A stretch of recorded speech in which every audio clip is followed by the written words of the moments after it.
Hi everyone, my name's Cole. And I'm Taylor, and welcome back to Deep Cut. In our final episode, we'll be discussing the LGBTQ plus community and the representation or lack thereof in the film industry, specifically Moonlight from 2016 and Philadelphia from 1993. Now, all of these movies have a main character that's part of the LGBTQ plus community, and all explore the misunderstanding and misrepresentation of people who identify as LGBTQ plus. Now, both the movies feature a main character who is a part of the LGBTQ community. However, the main character in real life is not a part of that community. And along with that problem, some of these movies, specifically Philadelphia, they play into the theme at the end of the day that, a gay person turns out like miserable or helpless in the end. These movies do add more dimension to leading gay characters, but it's not like Tom Hanks, who plays the gay man in Philadelphia, is not gay in real life. He has a wife. It doesn't help entirely by misrepresenting. But as we discussed in our previous episodes, I feel like Hollywood has a really hard time humanizing characters who aren't straight white people. And many movies and shows. Have you actually seen Clueless? I have not. Okay, well, anyways, there's a gay man in there. And he kind of plays into the stereotype that gay men are fabulous, or that a gay man is only a straight woman's, gay best friend. And as I said, he plays into that stereotype because he's a man who loves fashion and cares about what he looks like and cares about his appearance, Right, of course. I don't think that's something that would really fly these days. You can't just assume that someone is homosexual because they, pay extra attention to their appearance. Some people care about style more. It's okay. You're allowed to. If it's really traumatic to assume things about people like that and then just guess about them. It's really unfair just based on characteristics. Yeah. But we'll kind of discuss these issues throughout the podcast as we talk about Moonlight in Philadelphia. But do you want to start discussing Moonlight? Yeah, sure.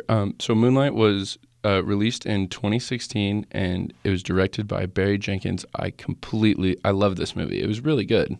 I thought it was so good too. It was really, I was not expecting it to be what it was, and it was really enjoyable. I had a great time. Yeah, it was a great movie. But to kind of get a brief overview of the plot, it's set in the early 80s and goes through a man's life. And the man's name is Sharon. And the film follows his life as he kind of grows up in a poor community. I believe in Miami, right? Yeah, it was Miami. Yeah, and during his early life, he deals with issues such as drugs, and he starts questioning his sexual identity, kind of at a young age. And he's like 8, right? Yeah, and he received a lot of bullying and harassment from his peers in school. And the movie itself kind of just takes a deeper look at how being gay was taboo back in the 80s and how that affected Sharon's life as he grows up and decides, who he wants to be. Right, and those kids are so awful to him. They're literally chasing him with weapons into burnt out crack dens because he's different. That's so awful. Yeah, the first scene is him actually running away from a whole group of kids trying to hurt him. Yeah, the first thing is literally he's running away from all of these bullies. And I thought it was really interesting in this film that they used 3 different actors to play him in 3 different stages of his life. From him being a little 8-year-old or so at the beginning of the movie, and then he's a teenager in the middle, and then as a young adult man, probably 25 or so at the end. I thought that was really interesting. This movie was nominated for so many awards, 6 Golden Globes. It won Best Picture and Best Supporting Actor for Mahershala Ali. This movie did really well. And I think it was actually the first LGBTQ plus community film to win Best Picture at the Academy Awards. So, needless to say, it was very successful in a lot of communities.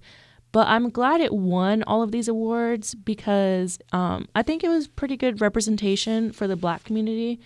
And it also showed how traumatic things like, I don't know, drugs, and also just questioning your sexuality at such a young age and being harassed for it can affect someone so deeply and completely change who they are as adults. And I know, it's obvious that traumas affect a person, but I just thought that this movie showed that in a very nice way. I think this movie really hit on the concept of like intersectionality really well. Yeah. Like the story of his life and growing up, like his experiences help him create the new identity that he makes. Like he was so like tormented as a child, and he finds a way to hide from that, like by becoming strong in the end. And like I want to go into this. I like how much I loved Mahershala Ali, like him being the mentor. What was it? His name was Juan, right, or something like that. What was his name in that movie? Yeah, Juan. It was Juan. Juan. Sorry. You're good. But he was a dude who did some bad stuff, but he was like a good person on the inside, and he just wanted to treat this little boy like, like a human should be treated. And I thought, like, I don't know, it warmed my heart. It really did. Yeah, there's this one scene with Juan and Sharon that I absolutely loved it. And I just thought it was a very beautiful scene. And it was the scene where Juan's teaching Sharon how to swim in the ocean. And the camera angles and the camera work in that scene was beautiful as well, because it kind of like it's the water shot from like underneath comes the over water, it. and then it goes like kind of forward, and then it shows Juan teaching Sharon how to swim. And it kind of describes it. I think that represents the relationship. That shows that Juan is kind of that father figure in Sharon's life when, his father's been kind of absent throughout the movie. But, Juan's there. And I just thought that was a really nice scene. I feel like they're almost even getting into like metaphorical, like, you're like, baby, like animals are taught how to do things by their parents. Like, I think that would like, it even like gets to that level. Like even humans are animals that are taught to do things by their parents. Yeah. And I mean, his real dad and his real mom, wow, they suck.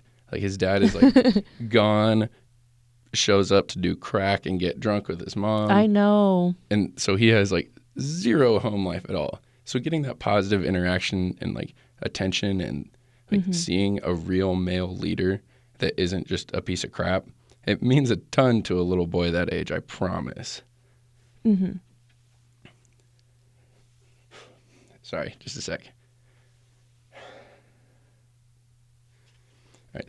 So I want to talk about the music in this movie. I thought there's a lot of really, really good musical pieces. Yeah, I agree. I think they did an excellent job placing the hip hop and like R&B songs throughout it to follow the mood. And then, like, instrumentals as well, some haunting, like, orchestral stuff and silence that they use to just make stuff seem like it really does a great job of evoking emotion. Like, let's talk about the scene when Sharon's mom comes home after Juan catches her smoking crack. She, like, she's yelling at him in the hallway, and there's, like, that purple lighting around her, but it's completely silent. And they use it as a tool because you know what she's saying, but she's not actually saying it. And I think it's really cool, like seeing it that way. Yeah. And I think that shows that whenever he's going through something traumatic, he kind of just tunes it out. And I know he heard her, but he just tries to, maybe think about something else. But you can tell that it's still haunting him, because if you remember later, that exact scene you're talking about where his mom comes home from smoking crack and starts yelling at him, when he's young, it's completely silent. But then he's dreaming about that memory later in his life when he's an adult, and you can hear it. And this time you can hear her shouting at him and her saying to him, like, don't look at me, like, blah, blah, blah. And I don't know. She's that shows awful. that I hated her so much. He's still being haunted by her. She sucked so bad. I hated her so bad. She made me mad. I didn't like her either. She's one of my least favorite characters I've watched in any movie recently. Like 100%. Yeah, I mean, she was a terrible person. I mean, I will agree. Like Wait, I let didn't even me. like whenever she showed up at the end and like she had rehabilitated or whatever, and but she's still trying to Mhm. tell him like all this shit like he's got to do. And he's like, "Mom, I don't have to listen to anymore. You had your chance and you blew it being a crackhead." I mean, I kind of disagree with you. I thought that that was a really nice sentiment that now she is aware that she caused him so much pain and anguish when he was younger. And I thought that it was nice that one line she told him, you don't have to love me, but you will know that I love you. And I don't know, like that doesn't make up for anything, but I just thought that it was nice that she was self aware and that she's maybe making steps to kind of make things right with Sharon. I mean, I think it's definitely a powerful like motherly sentiment. Like I can Yeah. see where the mother's instinct and everything like comes in there and she feels that way. But I also I think any mom would feel that way if they spurn their child like that. Yeah. I mean, I'm on Sharon's side, I promise, but I don't know. I just thought that it was nice that she later realized that she was a big problem. And I just feel like sometimes adults don't necessarily, fess up to things like that. And I just thought that that was pretty big of her. And, that maybe made my respect for her go a little higher. But, I'm still on Sharon's side. Like, I think that him saying, kind of rejecting her, that's completely okay with everything that he went through. I think And his rejection was entirely warranted. Like I yeah, just don't see how you could forgive someone for like treating you that way. Like she literally called him like, like slurs in his own home as a yeah, child. Like that's awful. yeah, that is pretty unforgivable. I just can't forgive her. I wanted to talk about there's one scene that really stuck out to me in Hmm. the third act. Like once he becomes black, Hmm. supposedly his new identity Yeah. and like as an adult, I think it's very interesting. You see so many of the little things in his movement, his like Hmm. whenever Kevin calls him, like I just thought it was a very human reaction, like that he just presses his phone to the face and like starts fiddling with it, and I thought that was so human. I like that would be someone's Hmm. actual mannerism. It just seems so real. I thought he did such a good job. Like if somebody that you really loved called you Hmm. and you hadn't seen them in like years 15 year, and they're yeah. like, "Come see me," how would you react? Because I would probably react pretty similar the way he did. Hmm.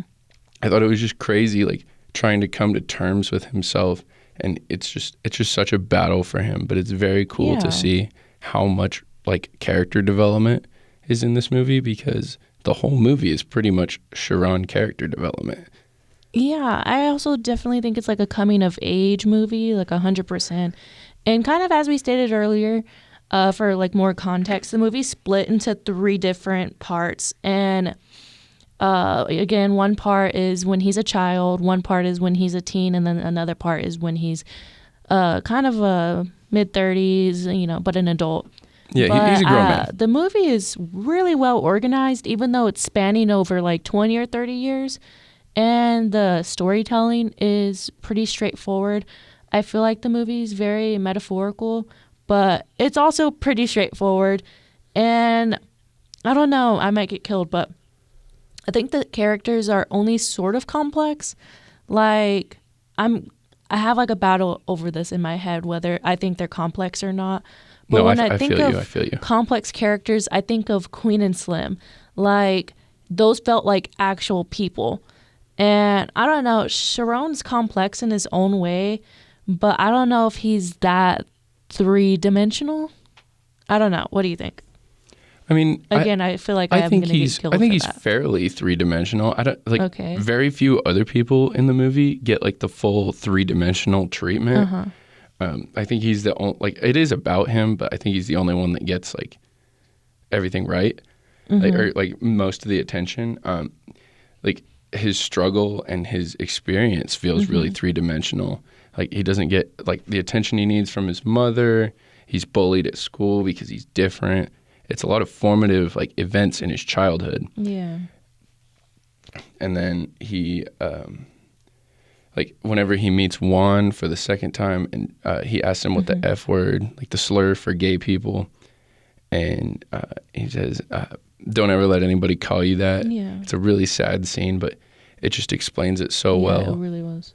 Like Juan and Teresa are really, really caring people. They're almost like adopted family for him, and just their hearts break explaining to this little boy, like this word is used to make people like him feel bad, and it kind of broke my heart. I think he's very three-dimensional, like with all the stuff you get from his childhood. Yeah. Right after he says, it's a slur to make gay people feel bad, I like that line that he says that it's okay to be gay, but don't ever let someone call you that word. I thought that was awesome. I think, again, too. that just shows how Juan's like a father figure for him. Like, don't let anyone call you anything. Like, yeah, he's don't like, give buddy, them you that better power, stick up for yourself. Like, don't give them any power. Yeah, I love that. I like don't ever take crap from somebody who thinks they can get away with that. I think like he had a lot of pressure to like be tough at school and like stand up for himself. People are just picking on him all the time, and then it finally culminates in the second act whenever he just goes into science class and hits that kid with the chair. I was so happy whenever that kid, Terrell, got hit with the chair. I was screaming while watching it. I was like, yes, finally. He deserves it. He had it coming. I'm sorry. He totally did. I audibly yelled too when he got whacked upside the head with the chair like the Undertaker. Yeah, but I think Sharon's super complex, like with all the like development in his childhood, and then we didn't get like enough, like we didn't get as much as I would have liked like revealed about him as an adult. But you can tell like he's a complicated guy. Like he's very obviously hiding from things. He had to create a new identity. That's pretty complicated. Yeah, you're right.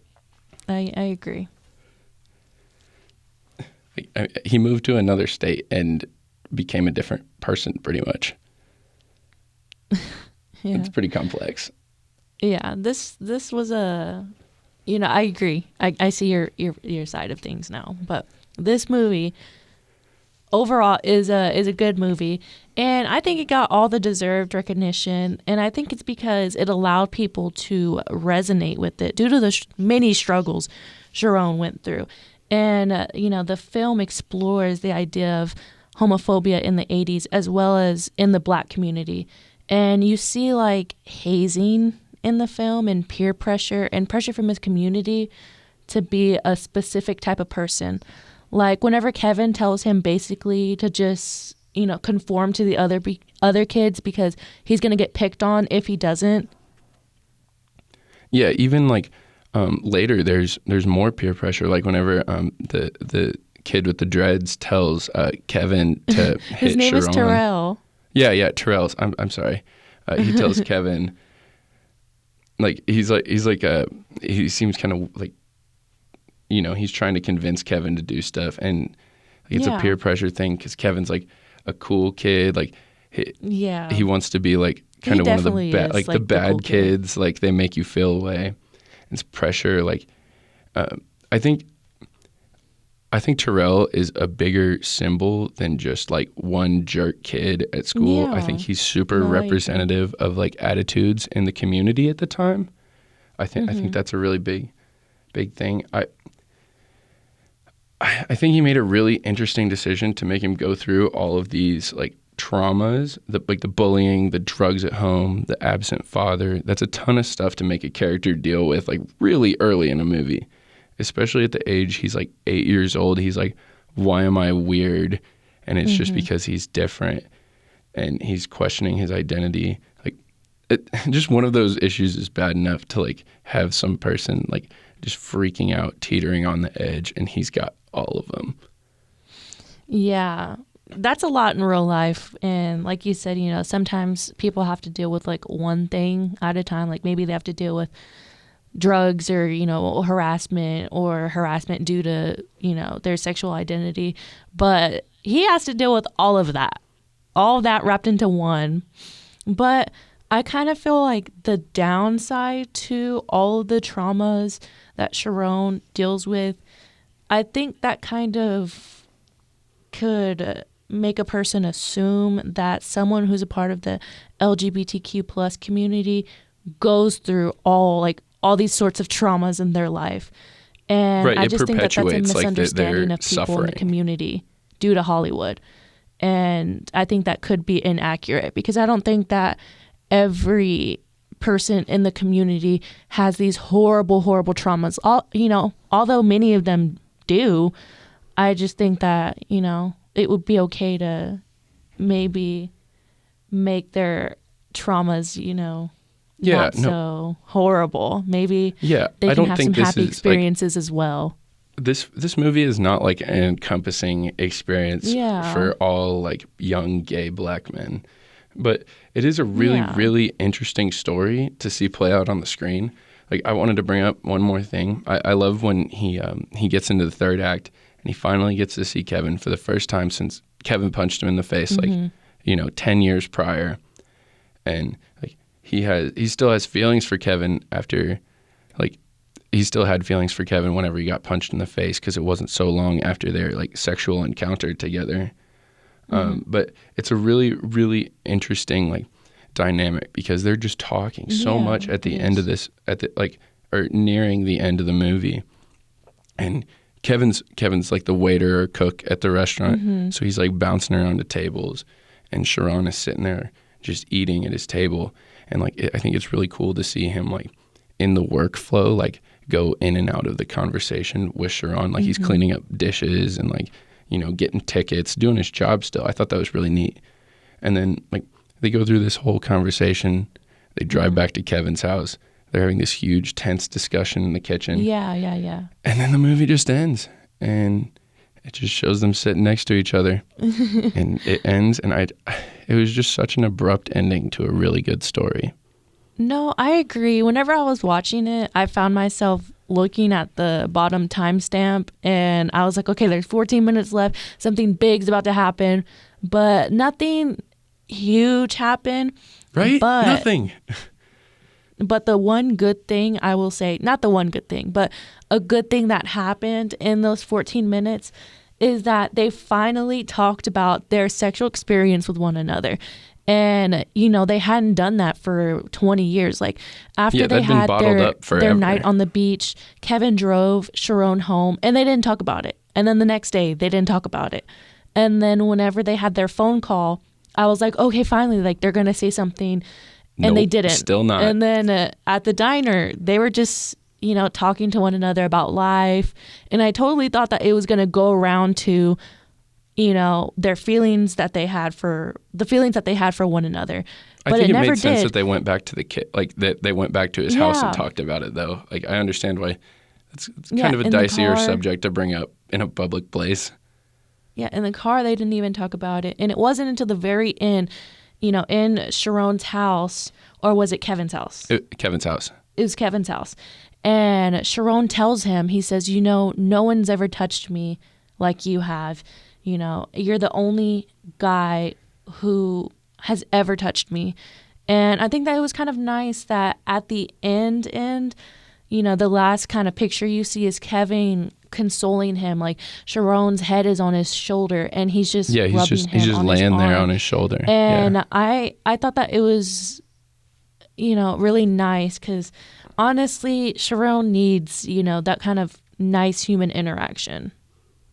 No, 100%. Like, it felt like it was like love from the soul, just like trying to like warm each other he by needs the a connection. big hug in his soul. Yeah, no.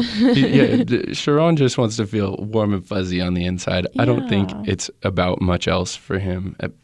I don't even think loved it's about his romantic character, and I really love. loved this film. It's just love. He needs love.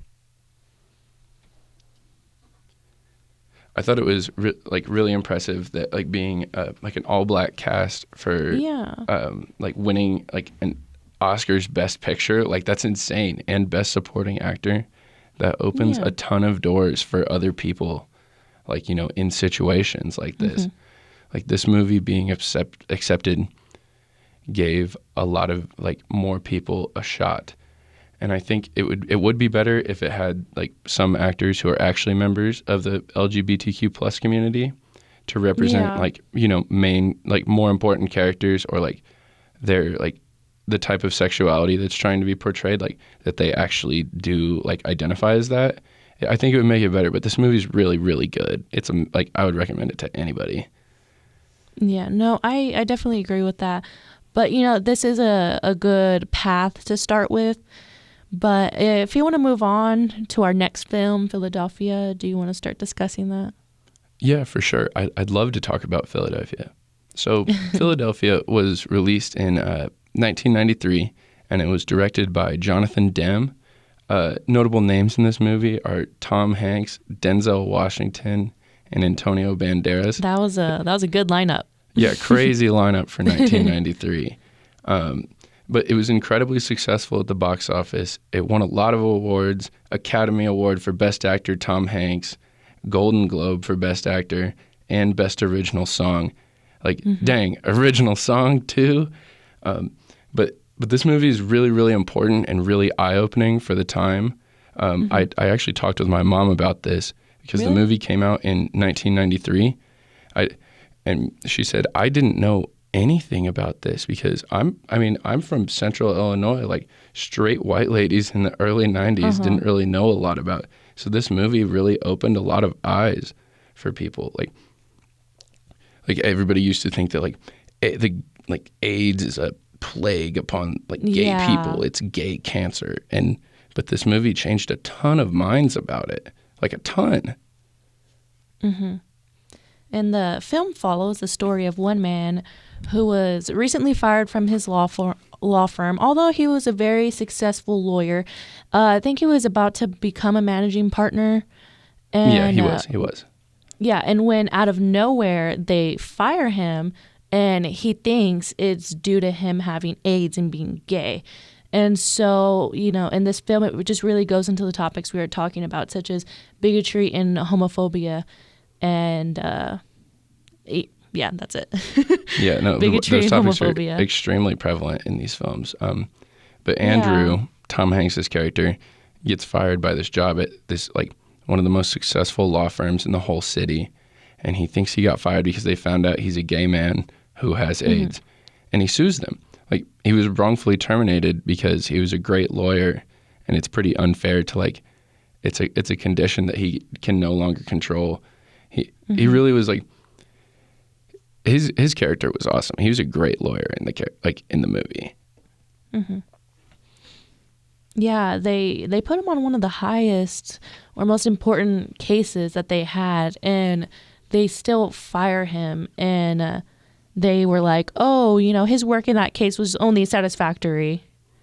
Right. They're like, they give him this huge case, and then they just kick him to the curb. That was such an excuse. Yeah, it was bull crap. So he goes and hires a lawyer, which is Denzel. His name is Joe, and the time period is really important in this movie because the HIV and AIDS crisis was like at its peak at this time. Like, from the mid 80s to the early 90s, it was a total nightmare because like they were just finding everything out, and it was just horrifying. People thought you could get AIDS from touching somebody, and gay men were treated like the plague at this time. Yeah, that was horrible. And honestly, I feel like sometimes we can see that now, that people misunderstand this, disease, and think that you can get it from your family or friends if they have it, or that it only runs with people who identify as LGBTQ+. And another example of a movie that portrays that issue really well is Dallas Buyers Club. Have you seen it? Yeah, I have seen that movie. It's excellent. Yeah, so that movie also resonates with a lot of people for the reasons why Philadelphia does. But however, just to kind of rewind that back, the lawyer in Philadelphia is Denzel, and he is just super homophobic. Oh yeah, he was so it's not like even... he was so awful in that scene where he's talking to his wife like in the kitchen. Like, he just says so many awful like slurs and just like you can hear the hate And Yeah, he's talking about that one woman that his wife says, oh, she's a lesbian. And he's like, that bodacious, glorious woman is a lesbian and all this stuff. that was a pretty funny, like, that part was the only funny part of that scene. But he didn't even want to work with Andrew until like he went to a doctor and found out that like that was shaking his crazy. hand wouldn't like give him AIDS. He didn't even go and help him still even after that until he saw him being like, you know, treated like an outcast in the library. And I don't know. Andrew was going to take the court, like, or take the case to court by himself when he is literally dying of AIDS, because that's how much it mattered to him. And I think that really struck a chord with the character of Joe. Yeah, I looked it up and it said that in that scene where Andrew is in the library looking up research is when Joe decides to work with him because he sees how the library staff is treating Andrew, and he can kind of understand that feeling since he is Black and he has experienced some of the same prejudices that Andrew's going through. Although Andrew's not going through the same exact experience, since, you know, being Black was like way worse than having AIDS for a long time. Yeah, for a very, very long time. Joe sees, you know, them being prejudiced against Andrew, and yeah, they said that that's why he wanted to work with them, because he could understand what he was going through. That makes a ton of sense. Like that, the librarian guy comes up and he's like, you sure you don't want a private study room? Are you sure? And it's really just like, get out of the main library. Like, you are not welcome here. And that's not cool. Yeah, and before Dallas Buyers Club, this movie was the first AIDS movie to win a major award, even though there's a straight man winning the Oscar for playing the game. Which, I feel like we can cut Tom. Should I say playing the character? Yeah, I was like, a game? What game? Okay. And before Dallas Buyers Club, this movie was the first movie to win a major award, even though there's a straight man winning the Oscar for playing a gay man. Which, I feel like we can cut Tom Hanks like a little bit of slack. Yeah. Like we could knock ScarJo more for playing the Asian character, but in 1993, I feel like I was just gonna say that reminds me of the other movies that we were discussing, like with whitewashing, and I don't know. It's just funny that you said we can go. I have no idea. What is that supposed to say? I have no idea. I don't know. I just thought it was funny that you mentioned ScarJo. I was literally thinking of her in my mind too. I just think everybody universally loves Tom Hanks, and so Yeah. I'm just going to give him a pass because I feel like he was doing it for the right reasons, and, you know, and it's 1993. It actually, like, this actually did change some people's mind. It did create some awareness. Yeah. And this kind of reoccurring theme we see in Hollywood are films portraying or representing someone in the LGBTQ plus community who are not actually within that community, such as Dallas Buyers Club, as we kind of been talking about. The two main characters in that movie are both straight, just like in Philadelphia. Like, the main character is straight in real life. And I just think until we start putting characters who are in the community to play characters who are in the community, then the representation is not actually there. Like, it could be there if you wait. Yeah, the representation just will never fully be there, in my opinion, until you start casting people who fit within that community.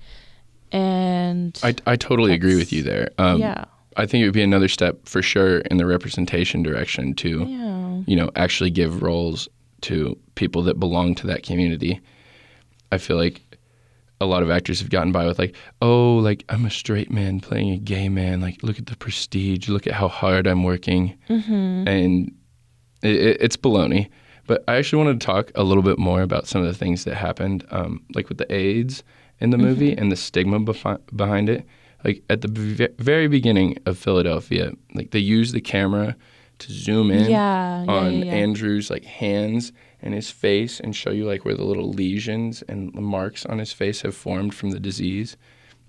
And this is like right before he gets fired. And one of the managing partner guys, he see the camera is like, it shows his face looking at Andrew, and then like the camera literally following the lesions like on his head. Like he's just staring at it. And like you can just tell that the managing partner guy is just so horrified. Yeah, I honestly thought that was a very good starting scene. I thought it told a lot about what the movie is going to be talking about. I think the intro like of the movie really, really like teed up everything else like for the legal battle and all of that like incredibly well. Yeah, I agree. So 2 more things about the AIDS part of this film. I wanted to, or just another thing about the AIDS part of the film, the social death stigma. I think that's insane. Like that sounds so horrifying. What you have to go through back in the time of this. You get AIDS. No one wants to be around you. You have no friends. You have no family. You're alone. The doctors don't even want to be around you. Everyone's afraid of you. It's literally like you have the plague. And like you die feeling incredibly sick all by yourself. And I think that's just a horrible thing to think about. Like I think that really opened my eyes. If that's really what happens to you when you get this disease, like, dang, maybe we need to help these people out a little bit more. And I think during that time, I think people who wanted to be homophobic kind of just ran with AIDS. I think AIDS was able to give people a reason to be homophobic and kind of justified their reasoning for it. But to kind of jump into the cinematography of the movie, at first I didn't think that while I was watching it, I totally thought that Moonlight had way better cinematography than Philadelphia. However, the one scene that changed my mind that was very powerful and beautiful to me was when Andrew is talking to Joe, and the entire like all around Andrew is red, and there's opera music playing in the back, and he kind of has like this really long monologue, and I don't know, I just feel like in that moment is where Joe and Andrew kind of form a friendship. Like I think that's the part where Joe starts seeing him as a person and as a human. And although Joe's still, very homophobic and he still says slurs, but I just think that moment opened his eyes to Andrew and the struggles that he's going with. And I thought that was a good scene. No, I totally agree with you. I think that scene is just absolutely incredible. Tom Hanks delivering the monologue about this crazy opera song that they're listening to, like as Joe is just sitting there like observing, and Tom Hanks pours his heart out about this song because it feels very relevant to his character. He's identifying with all of it in the moment, and he's so emotional. He just breaks down and cries. And I mean, Denzel's still kind of a dick at this point. I would probably have to, like, it doesn't pass through touch. You can go give him a hug.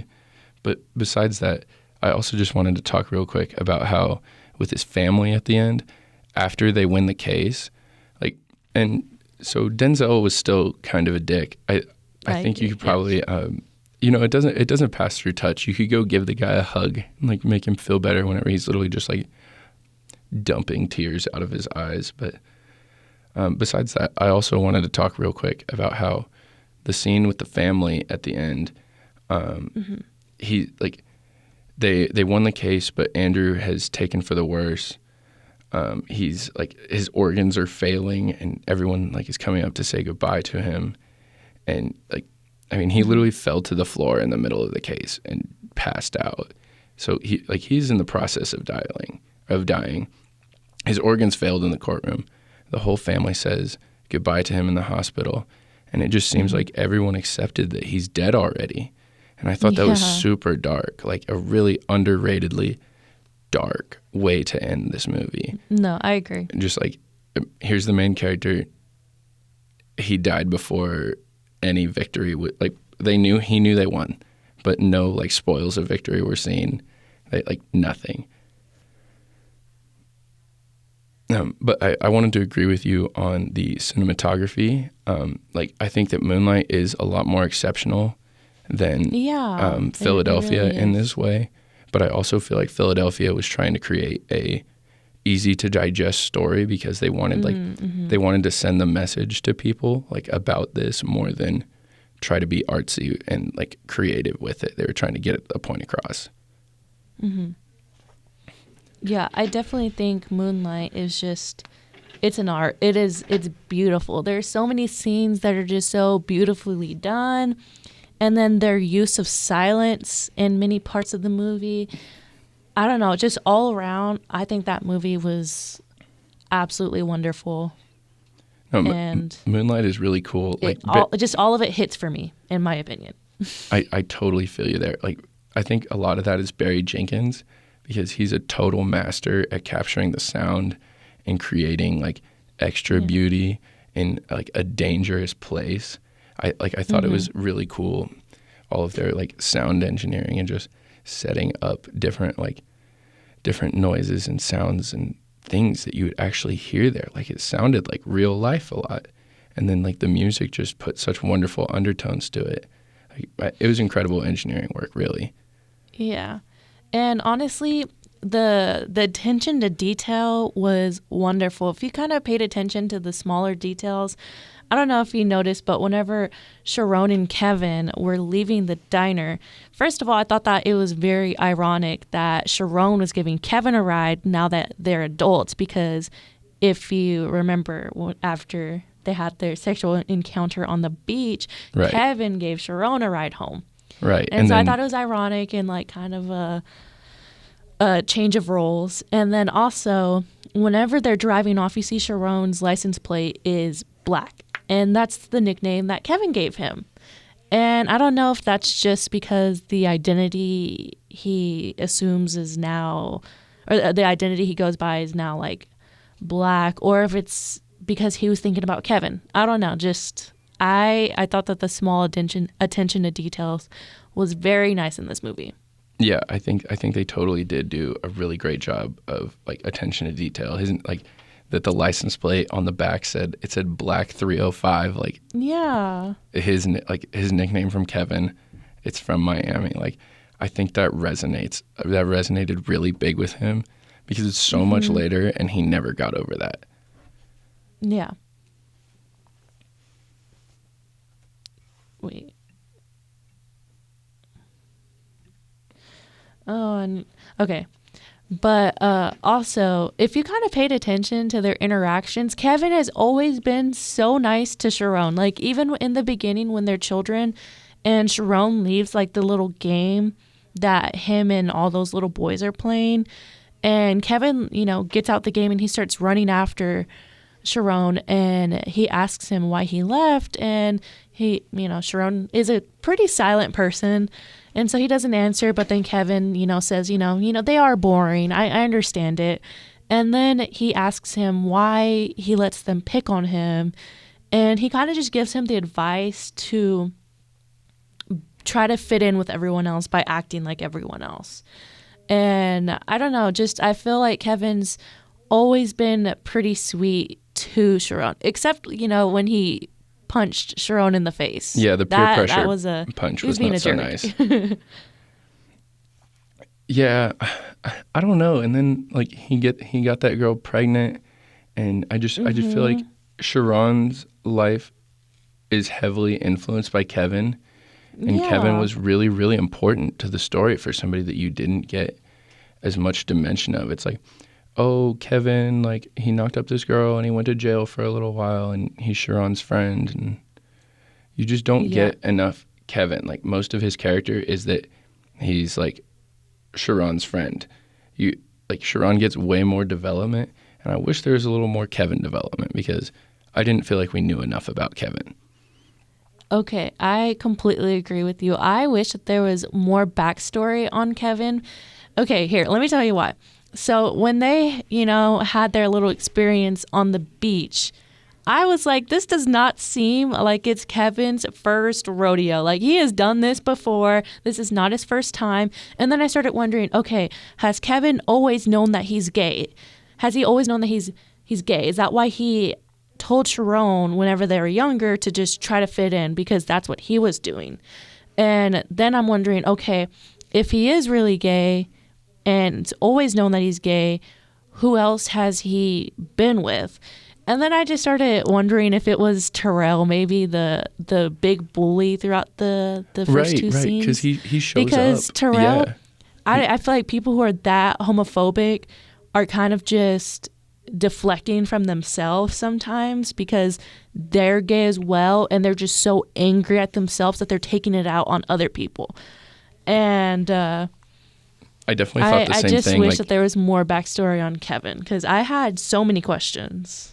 I did too. And the way that like Terrell and Kevin look at each other in one of the scenes, I honestly had the same thought. I was like, is he giving him like the googly eyes here? It seems like he's trying whenever to like, they're in class, get something going.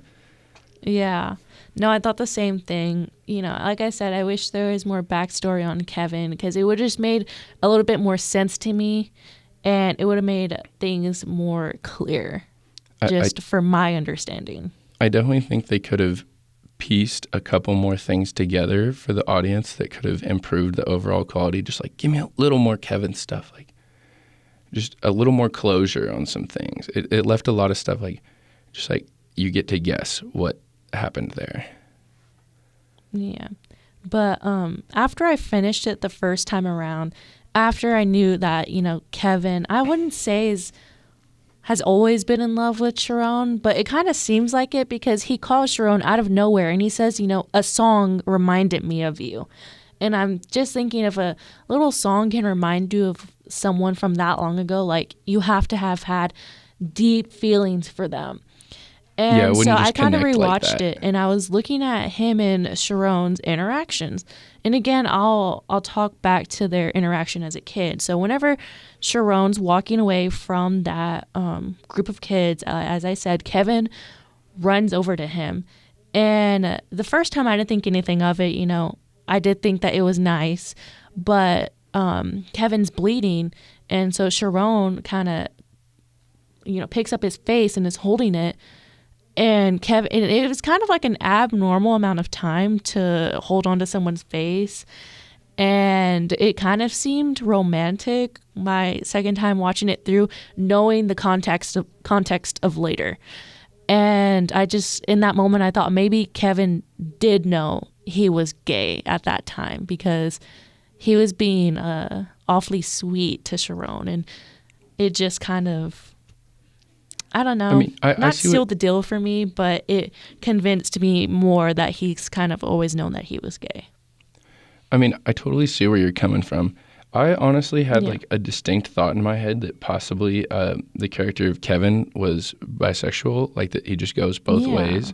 Because like whenever they talk about, or whenever his character was in high school, like he was definitely talking about, you know, sleeping, like he had sex with a girl in the stairwell, and then he had a child, and then well, before he had the child, he had his encounter with Sharon, and then I feel like he was just like, he might like both things.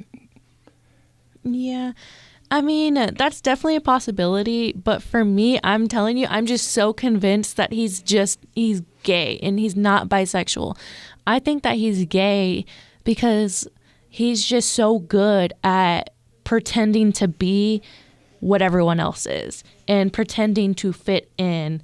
And I just think that he, you know, had sex with all these women to kind of deflect from who he truly was, because he knew he would get bullied really hard if anyone found out that he as well was gay.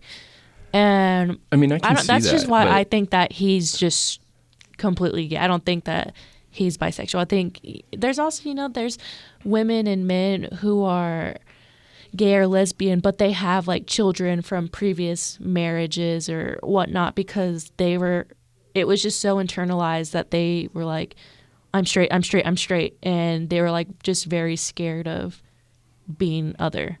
And so Right. I can don't see know. that. I can see why Yeah. he like why he would be doing that. Like the kind of the beard action, like just Yeah. he's trying to compensate, but he also should have been smarter about the risks, like having a child that he has a very hard time being there for. It's like, even if you're not actually straight, like it's still your kid and you still have to do right by him, Mhm.